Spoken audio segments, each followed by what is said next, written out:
boys come back and they say, but I didn't know what to revise, sir. I think, crikey, we've had 2 revision lessons. We've given you the resource of all resources, and you still don't know. So let's just, without further ado, let's chop on to these different materials. And we've got a load of materials up here, and I'd like somebody to tell me something about them. Who can tell me something about them? Jacob, what can you tell me? I could say that some of these can be recycled. Yeah, but that's a nonsense thing to say. Can you tell me what any of them are? Yeah. And What sort of wood? so for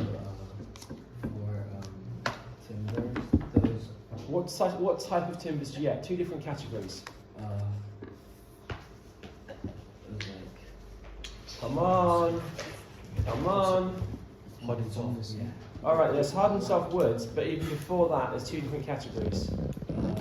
No, that is a hard and soft wood. Manufactured board. Manufactured board and solid. So we've got the manufactured boards here, we've got this one, and we've got this one, which come in sheets. And then we've got this one, which is the wood cut into pieces. What's that called? Yes, that's called solid timber. That's called solid timber. Okay, so we've got solid timber, solid wood, and we've got manufactured boards. Who can tell me anything about the manufactured boards there, please? Yes, So Alex. the top left is wood sheets glued together. What is that called? It's called not chipboard. Anyone help him? It's Ollie? Plywood. Plywood, plies. Each one of those sheets is actually a ply. Those plies have been glued together. There's always an odd number. The plies are about 1.5 millimetres thick.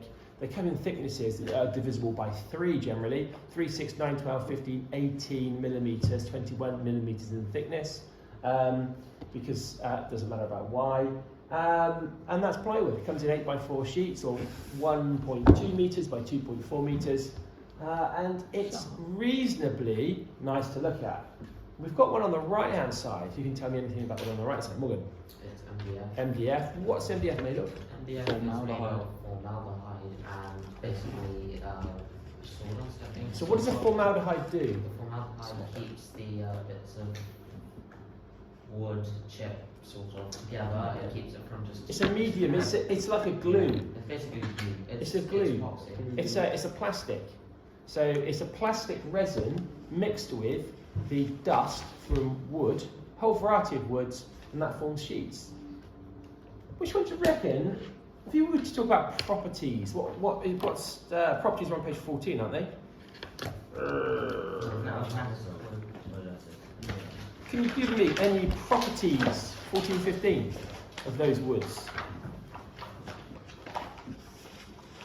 Yeah. Plywood doesn't really bend because. Okay, so what property is that? So it doesn't have good elasticity. No, not good elasticity. Pardon? Or toughness as well. Toughness? It has really good strength because the plies are layered on like different. Yeah. Withstand force without breaking. You're absolutely right. It won't break. However, MDF will break, and it does break. What about something like absorbency? I'm guessing the raw timber will probably absorb a bit more, as it could rot without surface finish. Because of how much formaldehyde there is in the MDF is the most absorbent. It's like really smooth. It's the most absorbent, and indeed, it's used in kitchen cabinets, and it absorbs moisture, like when you spill water on the floor, and it blows, which means it expands. But when the water evaporates, it doesn't go back to its original size. Okay, and what happens then when it expands? If you've got a painted finish, a surface finish on it, it'll crack the paint, and of course, it won't go back to the original size. Then why is it used in kitchens? Because it's a very cheap material to use, and they can seal it, but it's not a particularly great material to use for that job. It's very flat. It takes paint very well. Really good to paint. It's got a lovely finish on it. No grain. Formaldehyde is a like plastic sort of, but it's like Very good, but I suppose if the formaldehyde content was to go up and the wood content to go down, it wouldn't absorb as much. Yeah. But it's little wooden fibres which are in contact with each other, which do absorb, of course. So we've got the plies up there. What else have we got? We've got the solid timbers, That is a what? Do you reckon that's a hard or a softwood? Hard. It's hardwood, incorrect. It's a softwood. How do we know it's softwood? Very light and It's shade. light in colour. Generally, light woods are soft woods. We also look at how far the grains are apart. Yeah, the grain of the wood, and the further apart means the more they have grown each year. Okay, which means they grow faster. And soft woods grow faster. They grow in about 30 years, whereas hardwoods they take about 120 years to mature. Okay, so they take about 4 times as long. Let's go on to the metals. What different metals do we have on here? Ferrous and non-ferrous. No, which ones are the ferrous ones, please? I think the ferrous one is the one in the middle. Why do you think that's ferrous? Because well, the top one is copper, Yeah. which doesn't contain iron, as an element. And Frank, what can you tell me about ferrous metals? Nothing? Ferrous. Ferrous. Thank you very much. Iron. So it's got iron in it. What does that mean? It's got iron in it. It can rust. It can rust. It can oxidize. You can get iron oxide from it when it's in the presence of water and also oxygen. Okay? So so you get iron oxide. Not all ferrous metals rust. Can you name one that doesn't rust, please? What's your Steel? sink made of? stainless steel. Stainless steel. Stainless steel doesn't rust. Not always true. When you put ferric chloride on it, then it does rust. Okay, but generally stainless steel doesn't rust. It can't liberate the iron. The water and oxygen can't liberate the iron content from the stainless steel. Okay, so we've got stainless steel on there. On the bottom left, we've got another metal. Sorry. What's that one? Morgan. Is it aluminium? Aluminium, silver in colour. Of course, it doesn't rust. In regards to you can't get you can't get iron oxide from it. Why not? Why can't you get iron oxide, Jacob? Why can't you get iron oxide from aluminium? Is it because it's too? It's Think hard with to- your head. It's very. It's aluminium. Oh yeah. Yeah, it doesn't have iron in it. You can't get iron oxide from it. But you can actually get an aluminium oxide, which you have on the outside, which actually acts as a protective layer. It goes slightly white in colour. So we've got that. We know about aluminium. And above that, we've got copper. Who can tell me anything about copper? Yes, Ollie. It doesn't rust. Good. Doesn't rust. Why? Doesn't contain iron. Frank. Is it ductile? Ductile. Yes. It can be drawn easily. We know about cables. Conductive. Conductive. Okay. Let's just go back to that. It's conductive of what, please, Oscar? Electricity and heat. Also, what else could we say about copper? Let's have a look at our properties on page 15, please. Tough. Low absorbency. Low absorbency, very low absorbency, yes. What else? Malleable.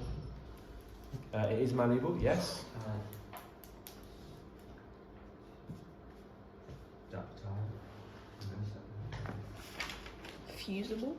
Fusibility. Well, it hasn't got a high fusibility, but when you apply a solder to it, solder will stick to it.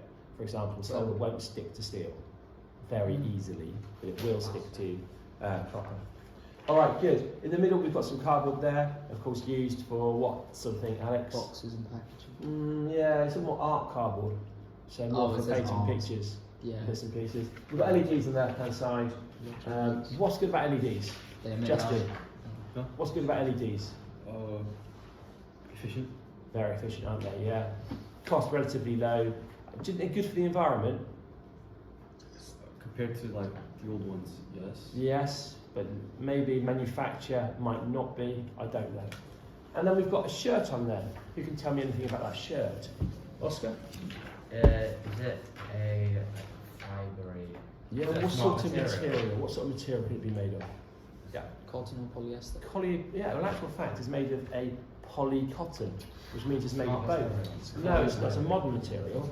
Yeah, not a smart material. So what sort of things are we going to... It's not waterproof. What sort of things, what sort of properties may be associated with polycotton? Yeah. Wicking. Quite well. Wicking, yes. What does that mean? That it takes like sweat off your body and And it evaporates allows it to very evaporate. easily. What else? What's Light. pardon? Lightweight.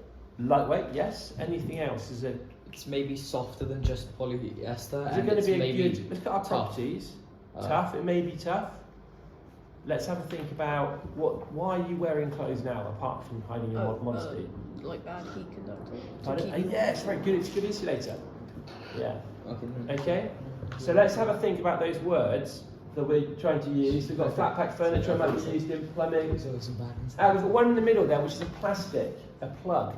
What sort of? There's two types of plastics, aren't there, guys? What are those two types? Morgan, Thermoplastic and thermosetting can you plastic. tell me the difference? Differences. Thermoplastics can be like remolded if you add heat Yeah. to them, Can be remolded many, many times. and thermoset plastics can only be done once. Yes, because they are resins. Yes. Okay, so if you hear an epoxy resin, it's two different substances being put together, and it's going to cure. Therefore, you can't remove one from the other. The chemical reaction is taking place. Urea formaldehyde is another one. Formaldehyde, the family of formaldehydes are also thermosetting. Okay, They're quite toxic if you like breathe them into. yeah, I thought they probably all are. All right. Okay, copper. We've got tube, stock form. What does stock form mean, Justin? Stock form. Yeah, what is it? Like, it's like stock. It's Stock. That's like stock form. Oh, Frank was said to It's me like a he wanted normal to- shape. He wanted to cut that out of 4.85921 millimetre plastic. And I said, Frank, we don't have 4.8291 millimetre plastic, but we've got 3. And he said, why can't I have 4.8291 millimetre plastic? And I looked it up online. And how much? What's the benefits of using the 3 millimetre plastic, please? I was also about to say for stuff like it's more common, so then everybody. Common, yeah. Therefore, It's more. It's easier and more efficient to produce. more easier, more efficient to produce. It's going to be available more, isn't it? And what does that mean about the? What does that mean? If it's produced more efficiently, It's going to be used more. It's going It's- to be used more commonly. commonly, therefore it's more. I've got more opportunity to buy it, more accessible. It's also going to be cheaper. Okay, and that's the same with copper.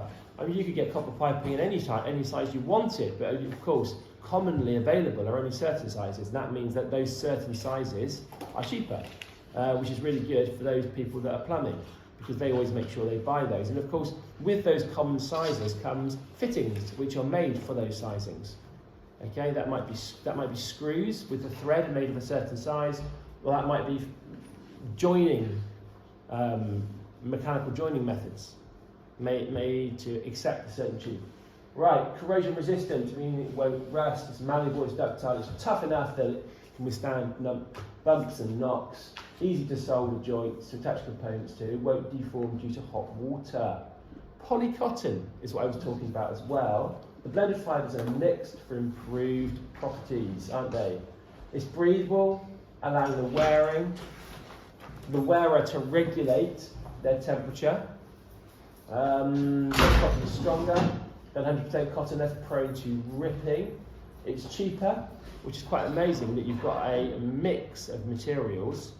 However, it's cheaper. It's less prone to pilling, which is it forming little bubbles. It keeps its shape and colour longer than cotton alone and is resistant to shrinkage. Polycotton can be easier to care for, i.e. requires less ironing. That's a massive point at the bottom, requires less ironing. But what is bad about polycotton? It's made of plastic, synthetic. So what can't I do? What can I do with my cotton shirt at the end of its life? Where can I put it? in the ground. In the ground or just in. The, I could put it on my compost heap.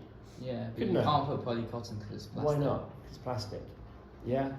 So it's really important that yes, we do get these better properties, which means the product could last for longer, which may be beneficial overall, but also at its end of life, I can't really separate the cotton from the polyester, can I? So where's that going, that product? Landfill. Thank you very much. We've got 4 types of motion on the right. Frank, are you recording this or not? I Yeah. am. Yeah, that's fine. Can you share the recording, please? We've got 4 types of motion on the right-hand side. What are they, please? Yes, Morgan. Come on. There's a rotational, which is which one? Which is the Third one down. Oscillating. Oscillating like a what? Like a pendant? Pendulum. Yeah. Pendulum, sorry, yeah. which is going backwards and forwards, which is the bottom one. We've got the top one, which is what, like a train, linear, and then we've got the second one, Bilinear. bilinear. Of course, that's right. No, it's not. Reciprocating. Go backwards and forwards. Okay, Jacob, could you give me an EG of reciprocating, please? An example. What reciprocates? Pulley, I guess you could say. Like the. Well, I'm not so sure about that. Reciprocating up and down a piston. Oh, yeah. Okay, a piston in an engine. The needle of a sewing machine goes up and down, doesn't it? You do get saws like a jigsaw goes up and down. Yeah, do you know what a jigsaw is? It's, you know, a hand machine. Yes. Yeah. All right. So let's have a look at those different definitions. I'm going to leave those on the screen just for 2 ticks, so you can have a look at them. But they are in your books.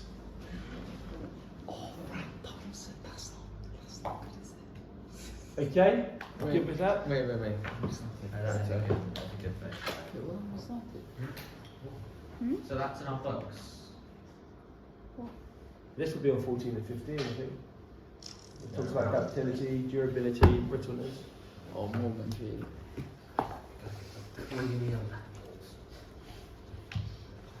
Okay.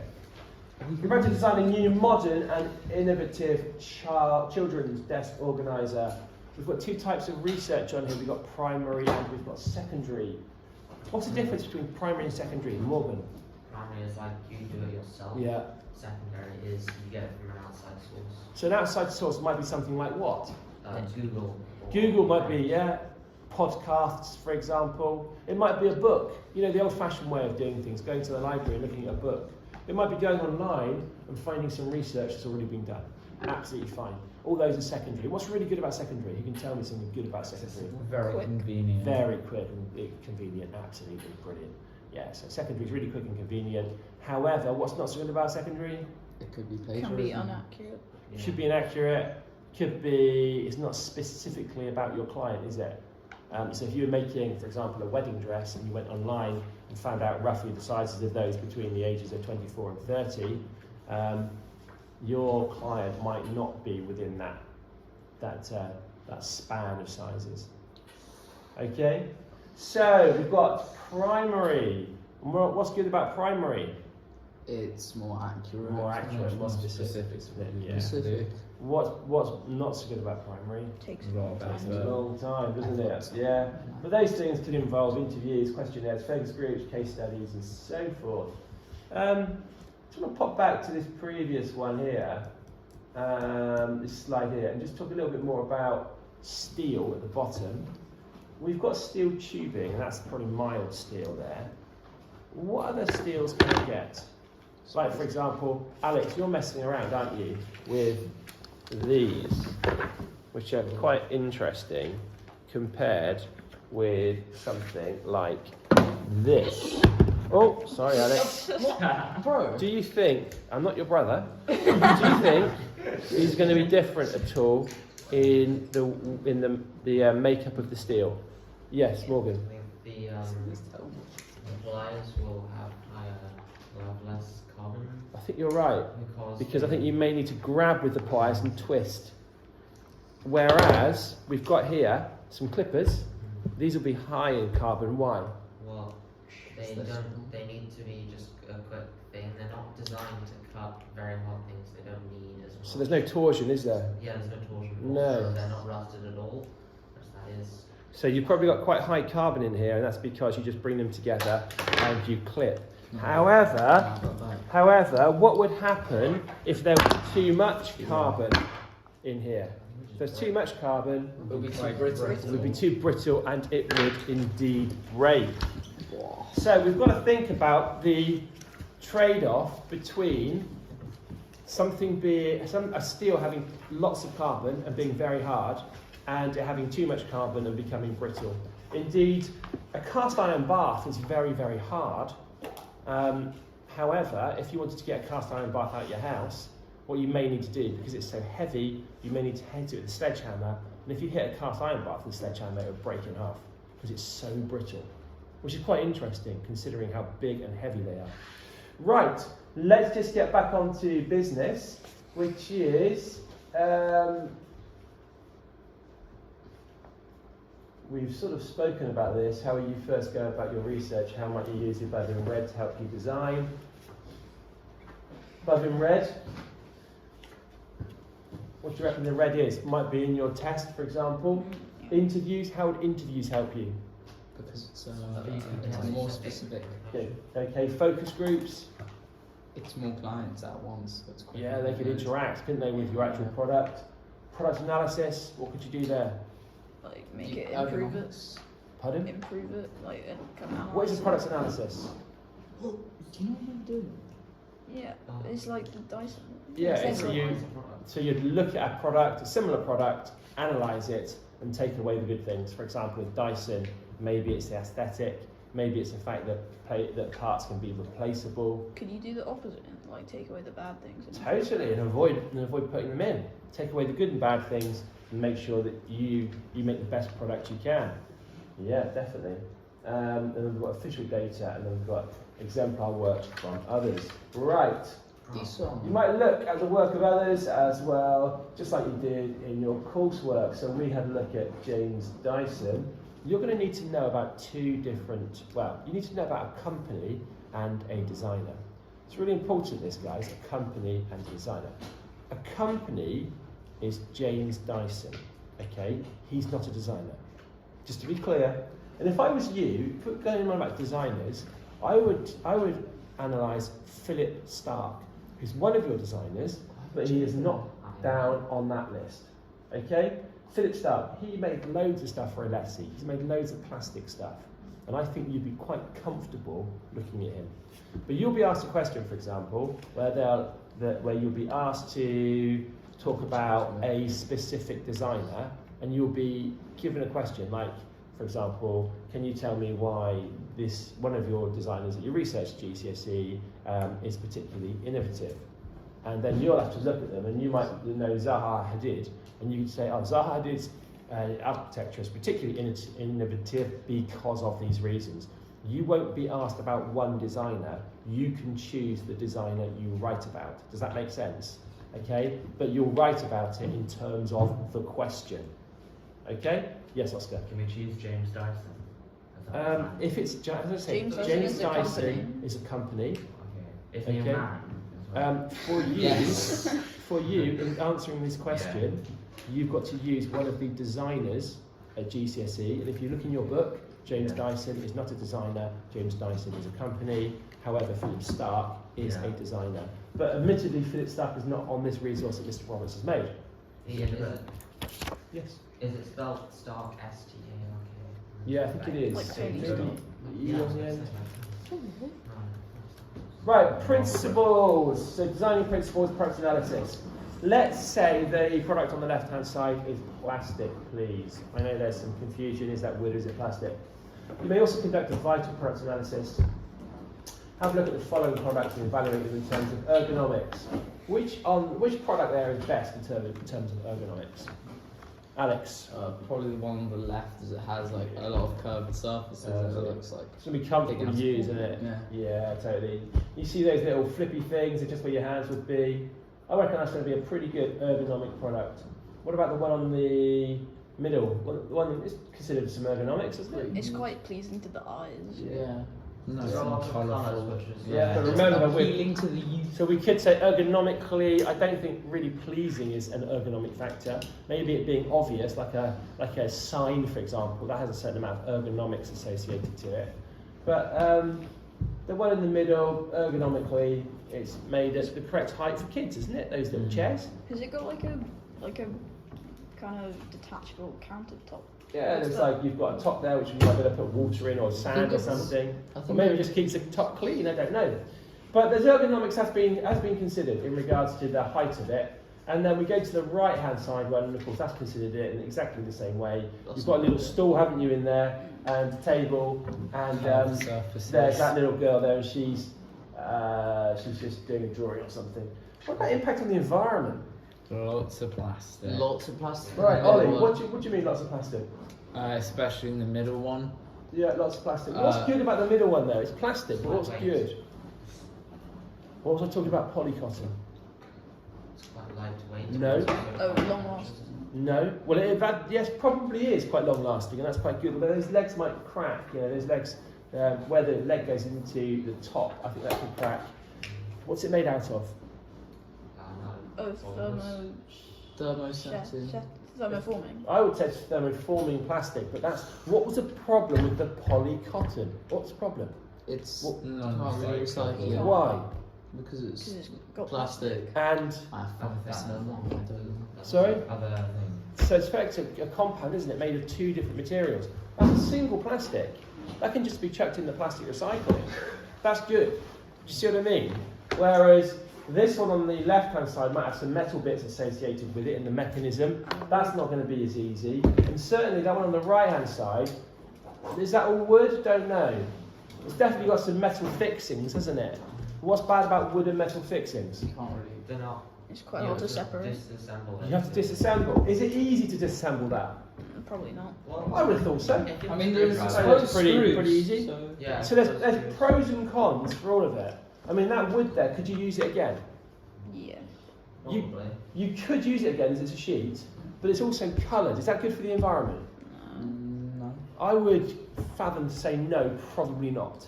Okay? So we've got a load of different things we can talk about in terms of ergonomics and impact on the environment. Okay? Are you with me? Right. You can also conduct material component research, have a think about whether you could use any of the following components in your product. What are they? What are they, please, Justin? Screws. Which one? Top left. Incorrect. Nuts. Go Nuts, on. nuts and bolts. Right, go on. Okay, Jacob. The screws on the bottom left. Yeah. With those bigger clips and the, I think, clamps. Pardon? I think, are those clamps on Calipers. clamps? No hinges. Hinges. They're like fancy hinges. There's some hinges, and there's a paper clip and an LED. What's the thing? We've also got Far those. left middle? Those in the middle left Self-fastening. are called rivets. Now rivets are really clever, okay, because rivets are made of aluminium and steel. The aluminium piece is the sleeve over the top, and the steel is the pin through the middle.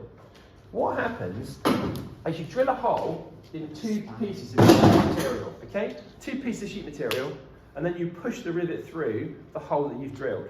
Of course, you can pull the rivet out again, presently. So what you do is you push the rivet into the hole, and you pull the pin through the aluminium. What that does is it compresses the back of the rivet, creating a bung both sides of the sheet material. And what that does is it means you've made a semi-permanent joint, which will hold that in place. You get a lot of rivets in regards to especially older machinery. These have got screws on them. These sort of thing would be absolutely, this has been screwed into place. Can you see I've got one sheet material, another sheet material, 4 rivets there that could rivet on an information panel quite easily. Was it steel or metal? Steel in the middle because it's stronger, tougher. It's not ductile, is it? As aluminium is very ductile, so malleable. Okay, are you good?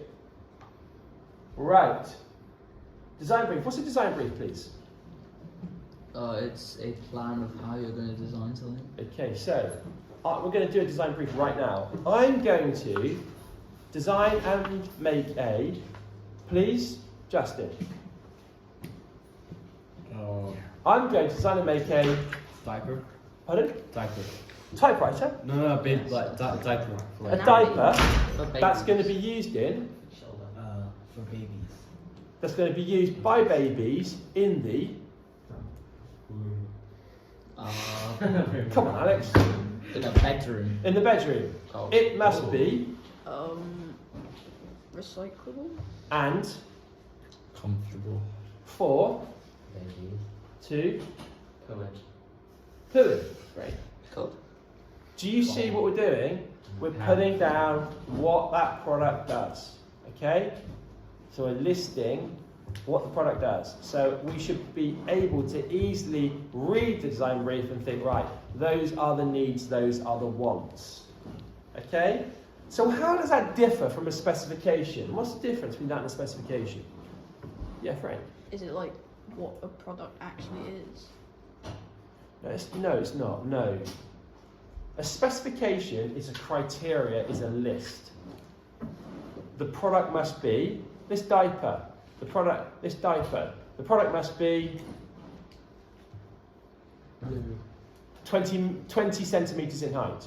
The product must be 30 centimetres in width. Why is that? Why does it need to be 20 centimetres in height? Because it's the average size. Great, because the average size, or the size of the baby between the 5th and 95th percentile, the maximum size is 20 centimetres. Yeah. So it's like specification is ergonomics, and design brief is overall. A design brief is a paragraph specifying exactly what you're going to do. A specification is a list. The product must be 30 centimetres in height. The product must be 20 centimetres in width. The product must be able to hold 1 litre of water. The product must be must fit into an average pocket. The product, or you really want to say average pocket, you want to say a space which is 5 centimetres by 5 centimetres by 5 centimetres. Why do we want to be specific about this? Manufacturing, easier. Well, if I say the average pocket, I mean, I'm sure on your army fatigue, you've got big pockets on that. Yeah. Whereas, I'm sure that Jacob's shirt has smaller pockets. And so the average pocket's not particularly good, is it? You want to specify. For example, the volume of the product must be 20 decibels. The product must, whatever those things are going to be. Now, there's 2 different bits to the specification. There's objective and subjective. We've been talking about the objective, those points which can be measured. There's also subjective. For example, I could say the diaper needs to be yellow. Not a very nice colour for a diaper. Now, Looks like Justin, it's already been you used. see that? Yeah. See that sharps bin over there? Can you see it? Yeah. What colour's that? Yellow. Yellow? Yeah. Okay. Jacob, what colour is that tray there? Which one? The yellow one. Oh, yeah. Bravo. Okay. Alex, what colour is that plastic? In the tray. Yeah. Yellow. Yeah? I'd say orange. Yellow, orange. Right. Do you see where we're going? Some Yeah. colour. One colour to one person may be yellow, someone else may think it's yellow-orange. And so we've also got subjective. If we produced a diaper that was that colour, that yellow-orange colour, how could we find out whether the majority of people thought it was yellow or orange? Yes. Show it to a bunch of people. Questionnaire. Get like a set of data. Yeah, get surveyed. If you interviewed 10 people, let's just say you interviewed 10 people and 9 said it was yellow and 1 said it was orange, you could pretty fairly conclude it's yellow, yeah? However, if you showed it to 10 people and 6 said it was yellow and 4 said it was orange, then it's a bit inconclusive, isn't it? Maybe if it needs to be yellow, you need to yellow it up a bit. You need to Okay. make your choices. Or just make it another colour. Good. Yeah, honestly, that's Are you not- clear with this? I like orange. Right, time to get ideas on paper. A variety of methods of communication are used for generating ideas and prototyping. Freehand sketching, what's good about that? Pretty quick. Quick, yeah. Get your ideas down really quickly. 2D, 3D sketching. You can edit it Accurate. easier. Well, still sketching. Still sketching, isn't it? Quick. 3D, what's better about 3D than 2D? You More can see it in detail, more yeah. dimensions. Yeah, And you maybe don't see communication multiple- with your user is better because you appreciate the form of the product. What's good about 2D sketching? It's easy. It shows like one. It focuses on one I specific. think if you've got an iteration of different design ideas, you put down a 2D sketch and then you might alter it very quickly. So it's very quick 2D sketching. For example, a side elevation. Explain drawings and technical drawings. Now these are going to take longer, aren't they? But why are they better, please, Jacob? More detailed. More detailed, absolutely. So you can really see how the product goes together. What's good about scale modelling? You can do a downscaled model of what you have, and you can like see if it looks good. So I might On the 3D flash. print, for example, a building and look at it, and my user can get it and they can spin it around. Equally well, I could 3D print something like a hairdryer at a scale of 1 to 1. What would be good about 3D printing a hairdryer at the scale of 1 to 1? You could like kind of check the sizing, so like if the handler's ergonomic. You could actually put it in the person's hand. The person could not use it, but they could certainly hold it, couldn't they? and work out how it feels in their hand. Of course, that might be the weight distribution might be incorrect. Of course, it wouldn't actually blow out hot air, and also it might not look the same. But you could get good feedback from that, and you could probably get better feedback from a 1-to-1 model than you could from a 1-to-2 model or a 2-to-1 model. Why do you think people might make scale models at 1-to-100? So 1/100th of the size, joking. It's probably cheaper. Much cheaper to make a building, isn't it, at 1-to-100 than make the real thing as a test.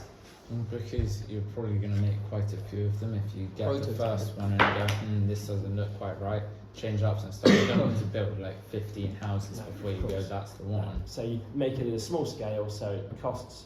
And also, how do if we're going to build a building, it's going to take forever, isn't it? How long does it take to build a wall? Well, if I was to represent that with a cut piece of cardboard, it probably takes me 5 minutes to cut a piece of cardboard. It takes me 5 days to make the wall, probably even more. Aren't they like making those like? Have you seen those like flat pack houses? Yeah, Oh, yeah, in China, you really can good. assemble one in like a day. And they're using like compacted plastic. Okay, we've also got, guys, shush. We've also got destructive and non-destructive testing. What's that sort of thing? Yes. Like throw it at the ground, see how strong it is. Yeah, so you might want to know So, like, how crash many tests. how many times is it going to take, what's the load of this stool, put more and more weight on it until it breaks, and so then we can say, right, this stool can take no more than, let's say, 100 kilograms in weight. I bet it can. I bet this stool could take more than like 300. And mathematical modelling, or CAD. What do we know about CAD? Why is CAD good? Yes. You can reverse a mistake. Yeah, It's very undo clean, function. very Oh. quick. Very quick, very accurate. Oh, You can sorry. zoom in. Could the client also like, or if they know how to use it, like change it to how they? Yeah, the prefer? client could view it in 3D, couldn't they, if they were on the opposite side of the world? Loads of good things about CAD. What's bad about CAD? You have to kind of be trained in it. You've got to be trained in it. Barrier to entry, which is like it's expensive and you have to be trained, so it's the same point. Yeah. Expensive CAD. Yeah, you have Yeah, to have it's a very Once license. they tax Need off, to it's pay like for it. 300 Oh, pounds go a take year. the CAD. Just because you stole it. And Or you can pirate. Don't do that. what else is bad about CAD? Oh my word, there's an electrical storm. My word, all the electricity's gone out. Oh, you can't view it unless you have power. Yes, you've got to have power to use it, haven't you? Which is consuming environmental resources. So unless you've got some sort of wind turbine on top of your house, you're probably using oil or gas to run CAD, which is not good at all. Okay, let's keep on going. What we do? Sorry, you will need to do an evaluation of your design before pitching to a company. What is the HSE? What is it? Anyone know? Justin? Health and safety. Thank you very much. What does it ensure? And how might this be relevant to your product? Alex? I think it shows like good work and good and safe work conditions. Yeah, People- good. So why is that important? So you don't have people dying on the job. Yeah, but not just, that's quite inflammatory there. Injuries. So, You don't. So People don't sue you. people don't sue you. no, well, yes, but you talk about dying. You've gone, I mean, you you've gone shouldn't from get 0 injury. to 100, like very Yeah. quickly. It's not just about dying. It's about Injury. so people don't get injured. Yeah. So people are not suffering from repetitive strain injury. So they're not working in an environment which is bad for their mental health. Could you also say like just people enjoyed like work in general? I think enjoyment Oh, might be a yeah. bit of a stretch. I don't really But think. yeah, I think. You work. You work. You know, you shouldn't be harmed by your work, should you, in any way? How about your project impact on the environment regarding pollution, deforestation and mining? Ollie, you've not said anything for a long time. How many project impact on? Well, you want all of your resources to be sustainable Good. because there's a lot on climate right now. So your Yeah. client might not be good with like a damaging environment Very, product. very good. So mining, of course, is going to create big slag heaps of stuff around the site that the mine is situated. It's also, you know, it was at one point a beautiful field or maybe an iceberg or something, and now, of course, it's turned into an industrial site. What's good about that, though? What's good about mining? It gives people a job. Yeah, it pays people wages, doesn't it? It creates loads. I mean, think about Russia. It creates loads of revenue for the country, and allows them to do all sorts of things. you also talk about like social and political impacts?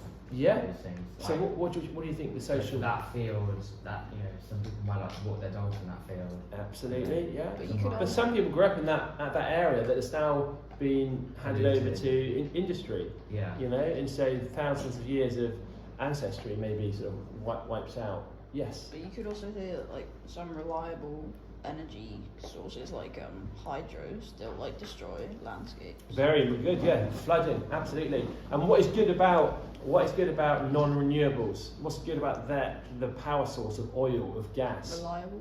Very reliable, isn't it? When we want the electricity, we can get it by just burning more. And it isn't like nuclear that when you start it up, it keeps on going. It's very difficult to stop and cool it down. With gas, of course, you light it, and then you stop giving gas into the turbine, and then it just stops, reasonably quickly. So you can control the amount of energy that you use. Call action might be likely better training and procedures, appropriate PPE signage. We all know about PPE because of COVID. Okay, the company you're pitching your idea to will need to think about the social footprint they're creating. A company's social footprint measures the effect on people and communities. If you were trying to reduce the carbon footprint of this product, what might you do? Yes, Oscar. Reduce packaging size. Great, packaging. So, but if you're going to reduce packaging size, what else could you do? And we were thinking right at the beginning about this with MDF. What was MDF good for? Like, you can make it out No. of like the weird bits of trees. No. Well, yes, that could be done. But what was MDF good for? It was good for... Flat pack furniture. Right, so why is flat pack furniture good? It can be like.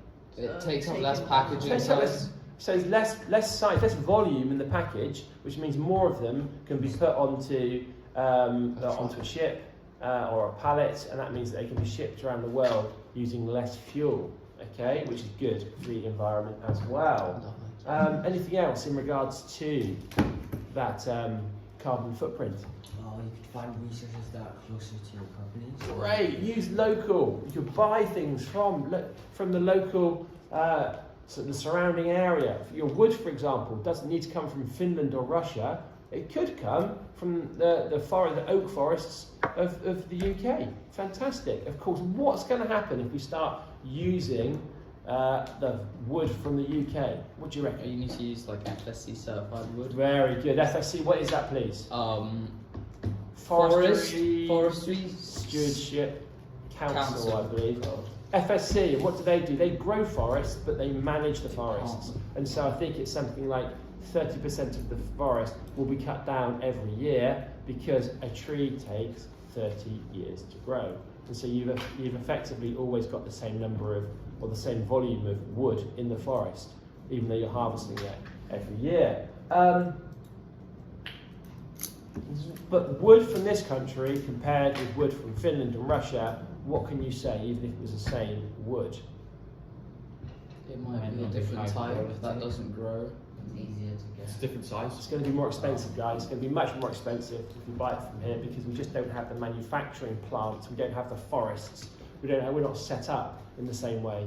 So buying local is great, but you'll pay a premium for it.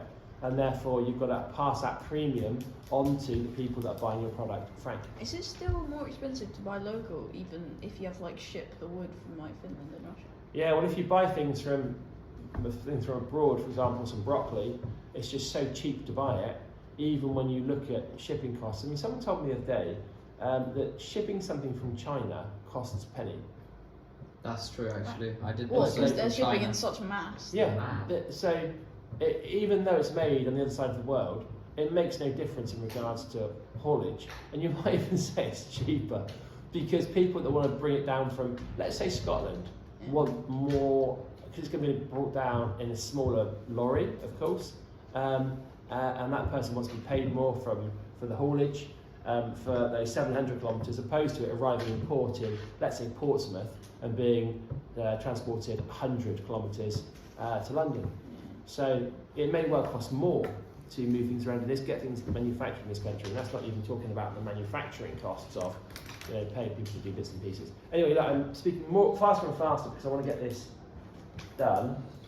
Oh no, we're in a bad situation, guys. What are the issues surrounding your social footprint? Well, we've sort of talked about this a bit, haven't we? But we're talking more about flexible working hours, light conditions, making sure that we're not getting things made in sweatshops and so forth. Okay? And we've got ecological footprint. What is a massive thing about ecological footprint? Energy. Think about energy. Where could we have the energy made? In a renewable source. Not just that, even better than a renewable source would be You make the energy very yourself. good. You've got hydro on site, you've got a wind turbine on the roof. Brilliant. You've got solar. Excellent. If you can set all this up locally, and then you're not relying on it being conductive, all around the country. Right. 1 or 2 more minutes. Company you're pitching your idea to will need to think about the social footprint they're creating. What are the issues surrounding the social footprint?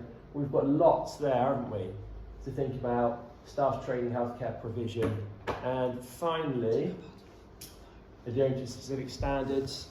And that's the problem with certain countries who maybe have less high welfare standards. Like, for example, you could say, I believe there's been sweatshops found in India in the last few years.